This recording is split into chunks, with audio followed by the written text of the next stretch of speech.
Hello, everyone. Thank you so much for staying for this third phase of the conference.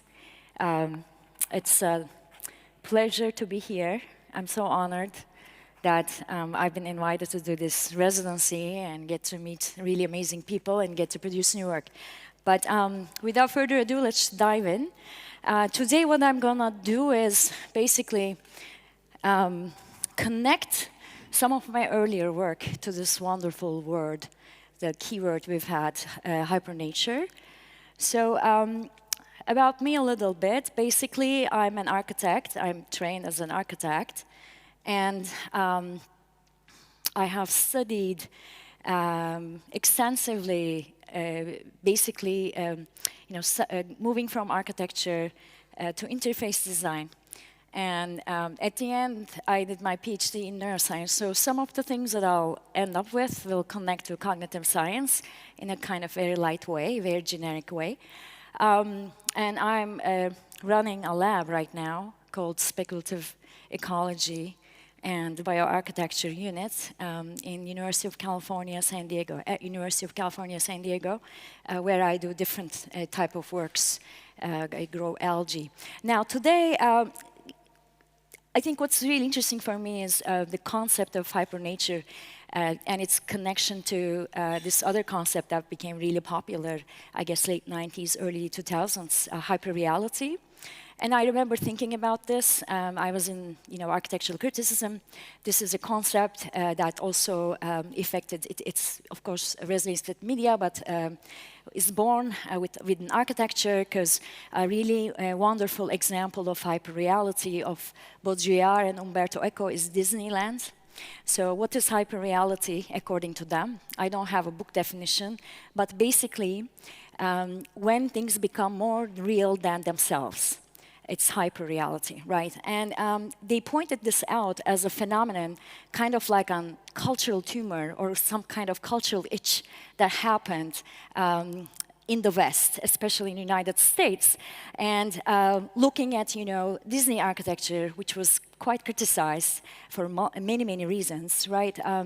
They kind of had this theory which shows that when there is a lack of history or when there's a lack of essence, hyperreality happens. So in the context of United States, I don't know if anybody had been to Disneyland. Anybody here went to Disneyland? You did. I haven't.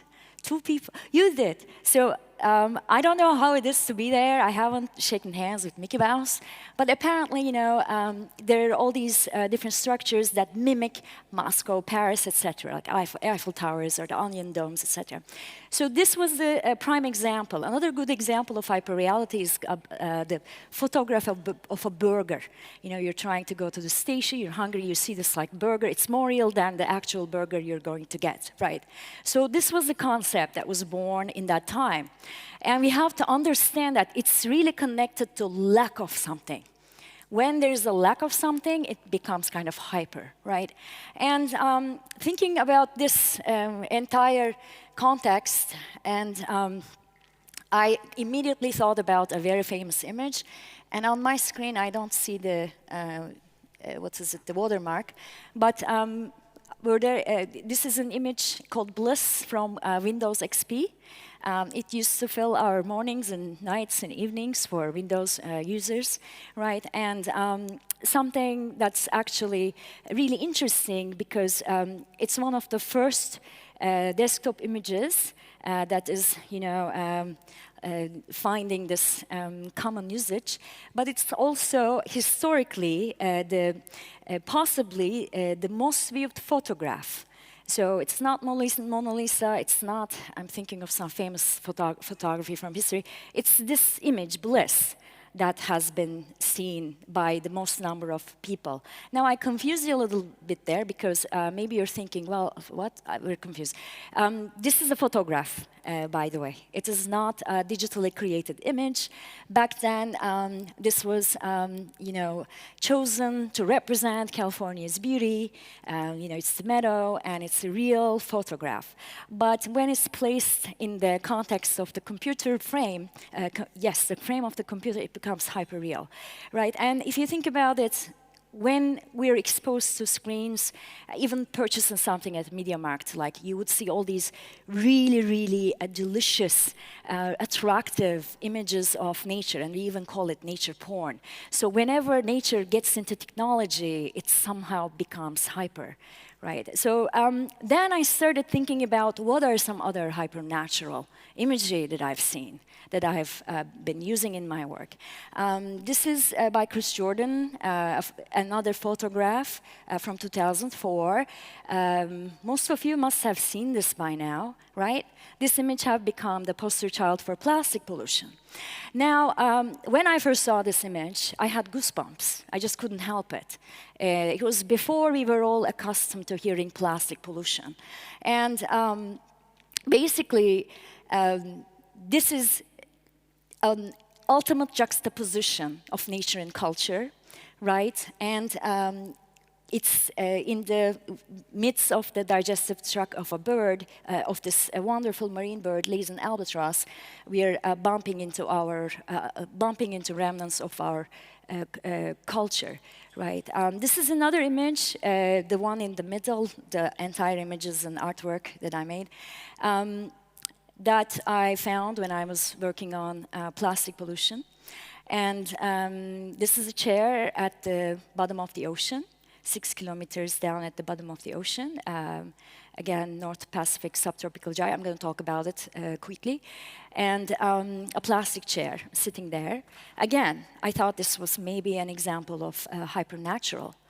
Some other images, and this is literally how I spend my days. When I'm doing research, I look at like a lot of sad imagery. And could this also be, you know, something we can consider hypernatural, right? So I'm just gonna skip through these quickly because of time.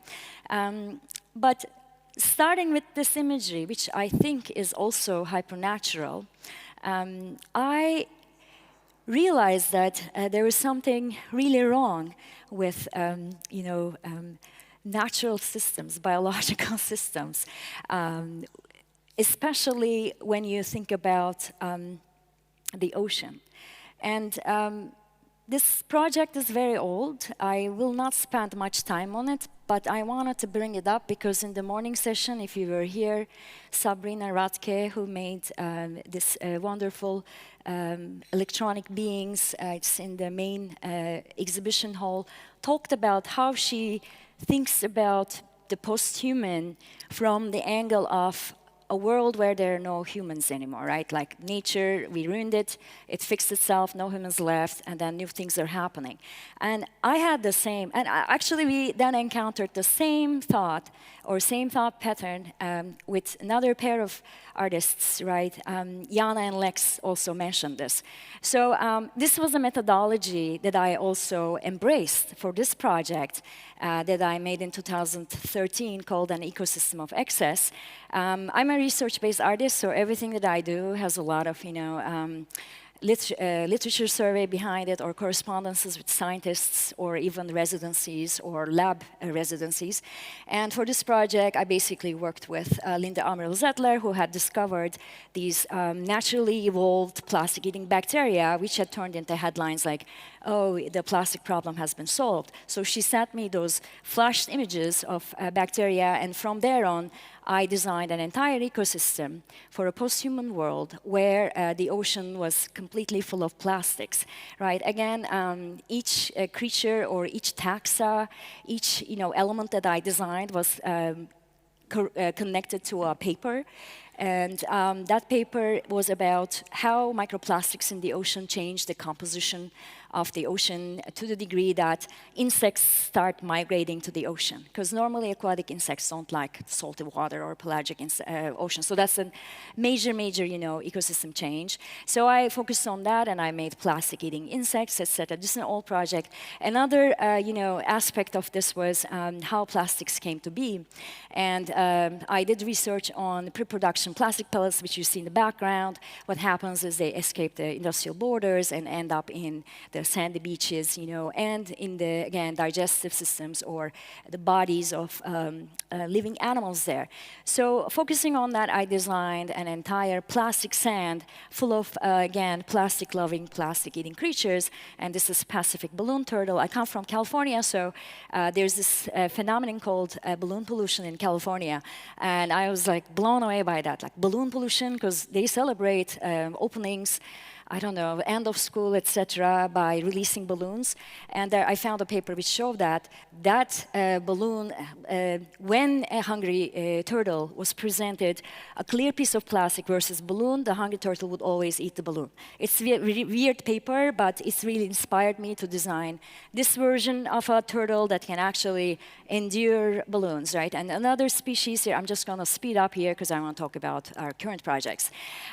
This one is interesting for me because I was really thinking about the impact of, and this ties to, again, Jana and Lex's work and Sabrina's work, our kind of unintentional hand, right, on these biological systems. Here, Coca-Cola again, and I was fascinated by the fact that in nature, there's this phenomenon called food-based pigmentation. So certain creatures acquire certain colors based on the food they eat. Not us. I wasn't eating, raspberries or glittery things to have this. But birds, especially, for instance, some migratory birds are really good at this. And I realized that, well, plastic pollution is a big problem, and again, I found another paper that showed that 30% of the content of a marine bird's digestive tract was plastic bottle caps. I thought, well, if they keep eating this for, eons and eons, maybe they will also show Pantone colors. And I came up with Pantone colors, meaning corporate colors. So I came up with like the Coca-Cola red bird or the Avian pink, the sunny blue, you name it. Now, this is an old project, and I did see a plastic bottle cup attached to a bottle at the airport when I landed here. So things are changing, which is good. Is the change fast enough? We don't know. So then I also had to really, I don't know why I did that back then, but I wanted to really make sure that these creatures would live and survive and they would metabolize plastics. I didn't want to come up with some kind of far-fetched fantasy. We're already surrounded with so much of it. So I designed organs. I really thought about this, guys. I think this one would work, actually, because it has these vesicles inside which would host different types of bacteria that Linda's team has discovered. And if you pass, seawater in it, it could actually filter things. So I'm just going to skip some of the installations. This is turned into a continuing installation, and right now it's, I think, in Switzerland. Now, next hypernatural image that I want to talk about. This is another, interesting image, and I'm sure some of you might have seen. I'm not sure about the 1993 Coca-Cola ad, but I'm sure some of you might have seen the situation with polar bears at the very Nordic border of Russia and how they're kind of coming down to villages and such. So I also thought this was really interesting, a very interesting juxtaposition. I'm just going to play this, and I need sound. Do I have sound?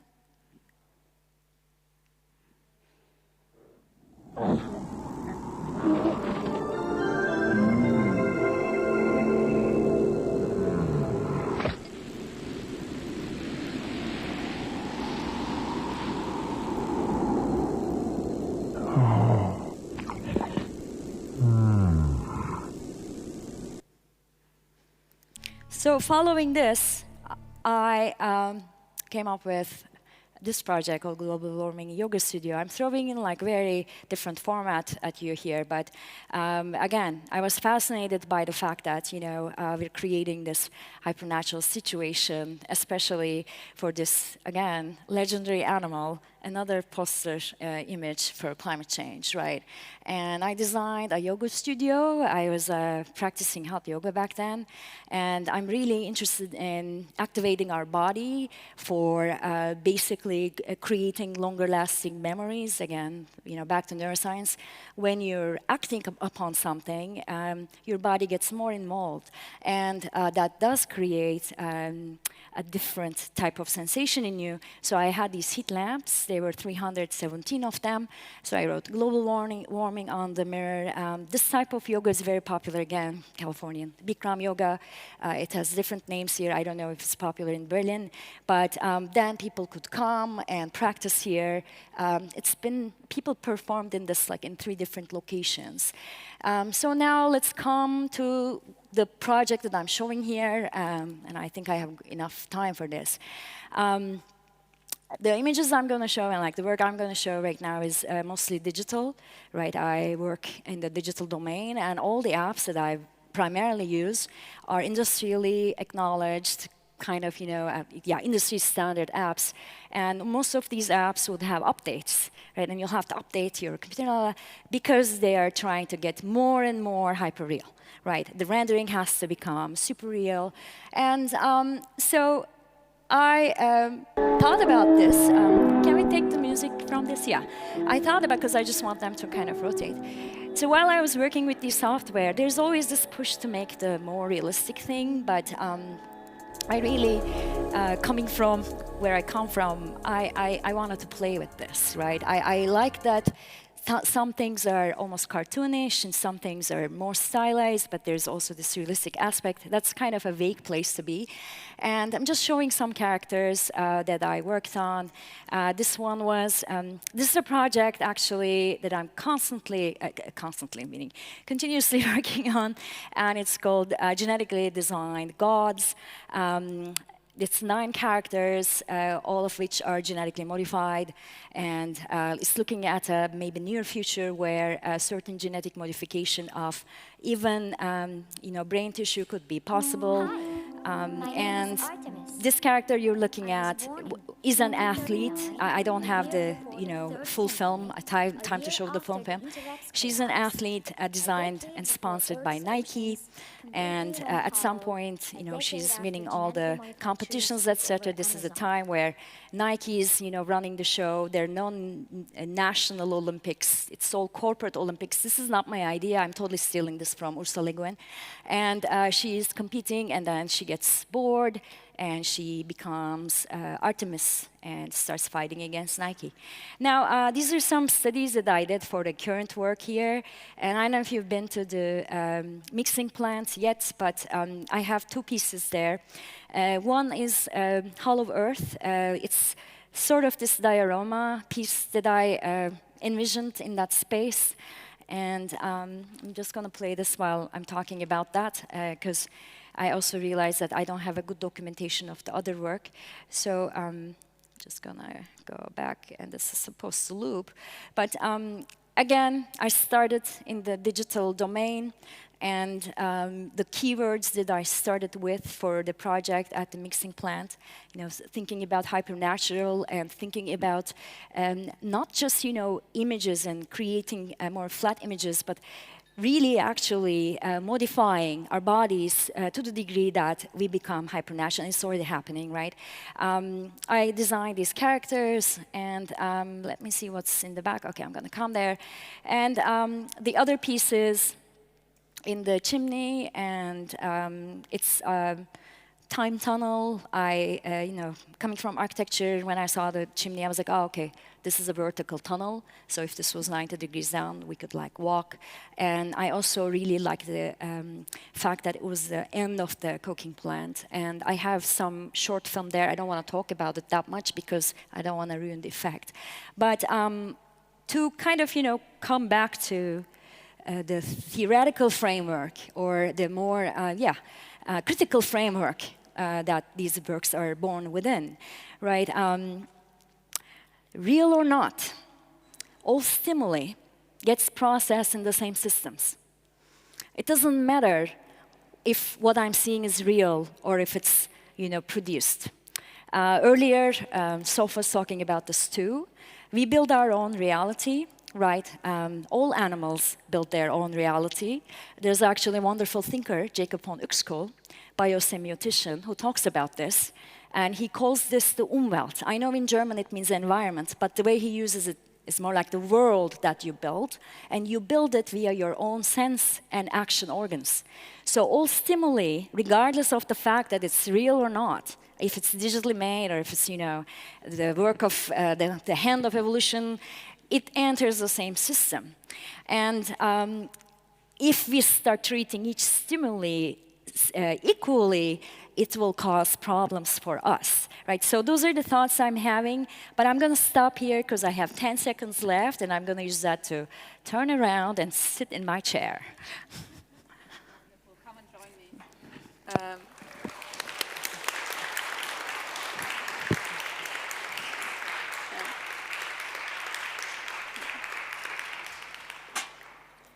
Hello. First and foremost, thanks for this wonderful and a bit wild ride through your artworks, research, hypernaturality.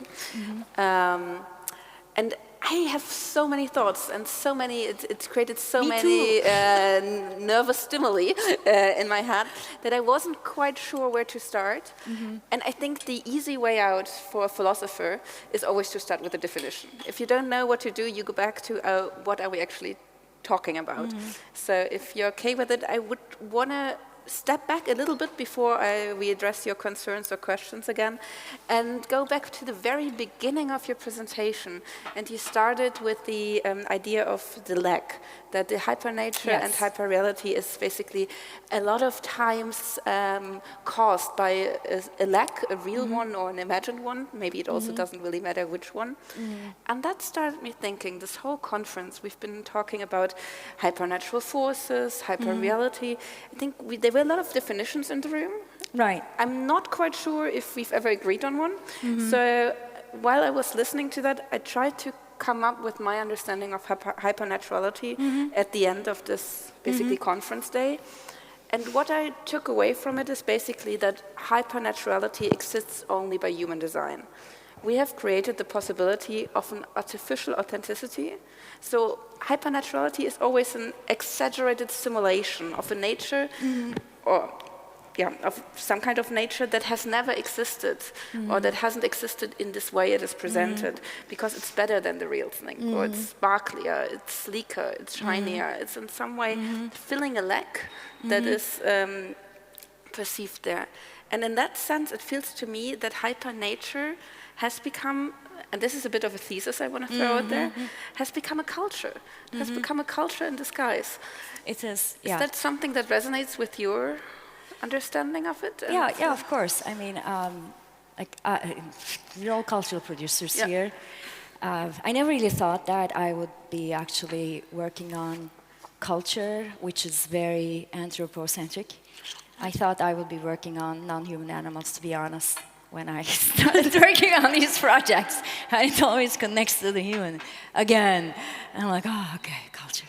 But it's so clear to me that all the issues that we're faced with right now, and I'm focusing on, environmental issues. I'm not gonna talk about inequality, war, etc. I'm gonna leave that to another panel for another person. But when we look at, the environmental crisis we're in, and Timothy Morton just says all art is ecological, right? And that's where I am. It's really clear to me that, look at classical. It's not about the material itself. It's really about the routines. It starts with the routine, and then it becomes kind of like a habit. Right, and then it becomes kind of a behavioral pattern, and then gets multiplied. People kind of copy it, and it becomes like a social behavioral pattern. It becomes almost a tradition, right? And when something becomes a tradition, then it's almost like cost in culture.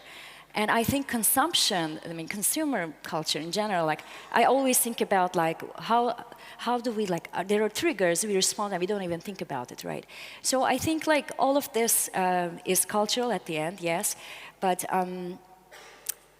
back to your question, I think it's what we were doing here, is perhaps our way of, responding to losing nature, right? We're being separated. Maybe we're feeling a separation anxiety. Yeah, that completely resonates. And it directly, again, gave me a couple of directions to go to. Right. When you said you never, like we are all cultural practitioners here in some degree or another, and you never imagined yourself on this like anthropocentric side of it. That is something I wondered. Is this too loud? I'm just gonna be like this. No. Am I too loud? No, I'm sometimes touching this mic. So sorry, guys.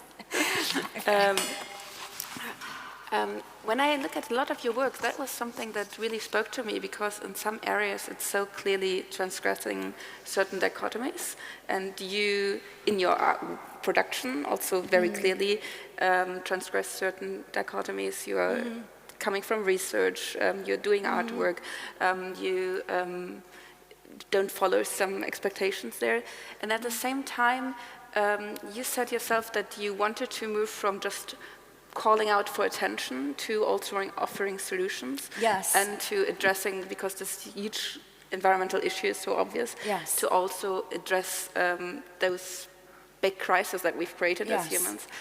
However, the way we are doing it, and I would say you as well, is coming from a very anthropocentric perspective, and the offering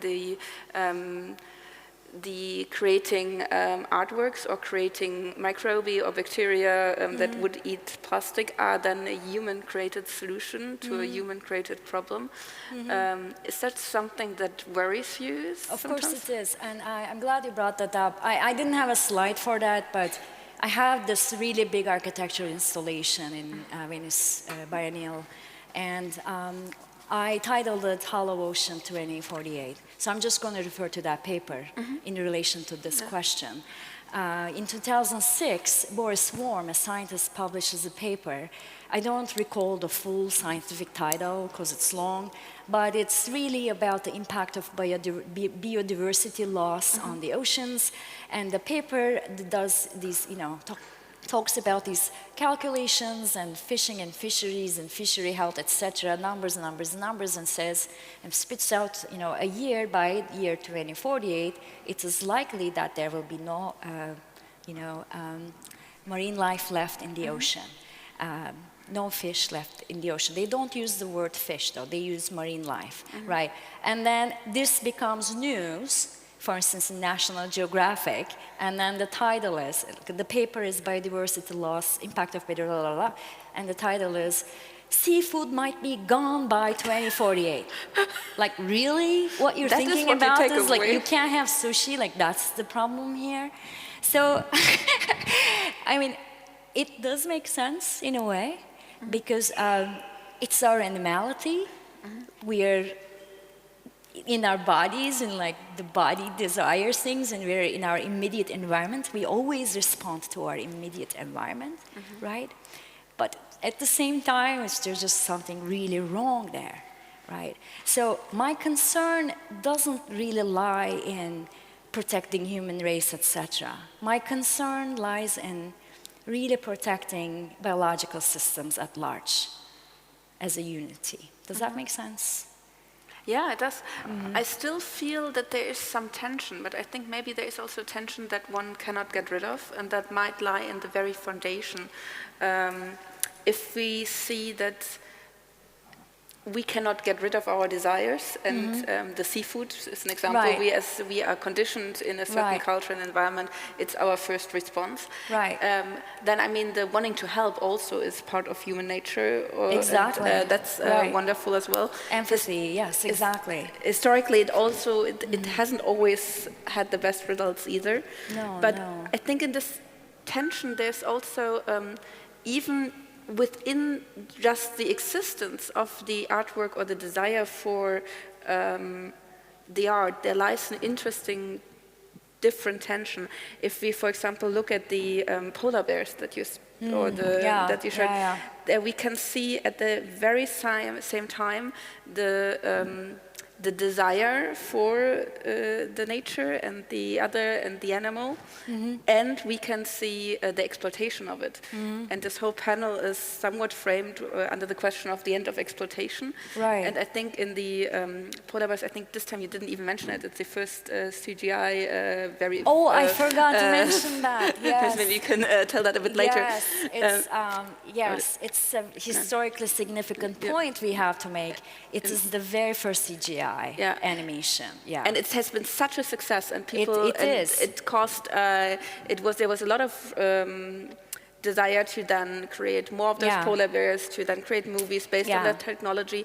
And as this technology is closer getting to the nature that is being lost, this technology itself is exploiting the environment. Also the Bliss example, every of the billion views, every energy that is used is basically part of the exploitative system. So even I think in the desire itself to create something that that is lost at the same time by that, there might be a tension that we at least need to acknowledge, right? Yeah, I completely agree. Yeah, sorry, that was really not a question. But it was something that when I looked at all the examples, that really made me wonder, because if we dislike so much, if we desire the images of nature so much that we create better natures and we end up creating better images and simulations and virtual environments that at the same time are hurting the environment that's surrounding us and that is still out there. Right. How do we recombine this, or is that even possible? Do we actually call attention to the environment by creating environmental aware digital art? This is a good question. It's like kind of a paradoxical, almost like speaking of tunnels, a maze question you asked me. Okay, let me enter the maze here. I have a couple thoughts about this. Number one, there needs to be environmental art, and it's already happening. A lot of us are responding to this. I've been doing this for quite some time now, and it really cherishes my soul when I see other people kind of making beautiful work. So that has to happen. Why? Because we are cultural shapers. We are literally, I sometimes call myself, what do I call myself? A synaptic sculptor. And people are like, I'm like, it's what I'm doing, guys, because our brains are learning machines, and every experience that you have leaves a trace on you in your nervous tissue. Like, let's not be super focused on the brain itself, like the entire nervous system, entire body. It leaves a trace on you, right? And art is one of the best ways to orchestrate the human sensorium. It's one of the best ways, like we can do this. And once you actually send like an intentional, arrangement of stimuli to the audience, and they respond to it, first by receiving it, right? Maybe they're checking their phones, but it's going somewhere. I don't know. Then perceiving it, and perceiving is more conscious, doesn't have to be completely conscious. And then emoting on it, which means we always have an emotional response, every single thing. I don't want to, there are no volcans among us. Some politicians, yes, I'm pretty sure some politicians have removed their emotions completely. But we can't make, any decision. We can't just stop emotion. So emotion is there, right? And it's very important for art. And again, I think it's Deleuze and Guattari in What is Art? Sorry, What is Philosophy? And funny they answer What is Art in a book called What is Philosophy, right? They're saying that art is the intensification of sensation.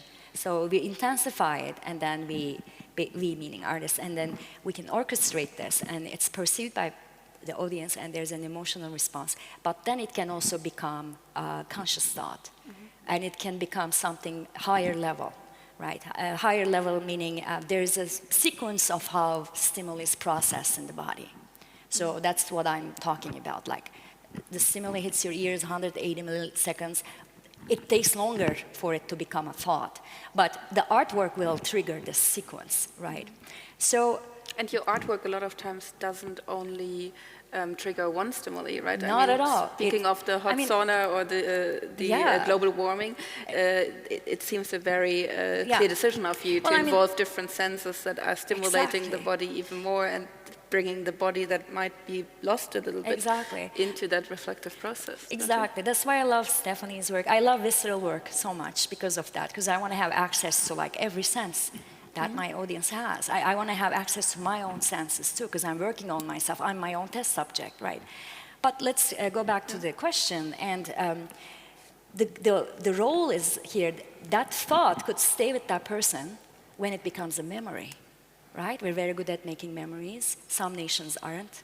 I'm Turkish. Turkish people can't form memories, obviously. We keep electing the same guy again and again and again. I'm like, okay, like this.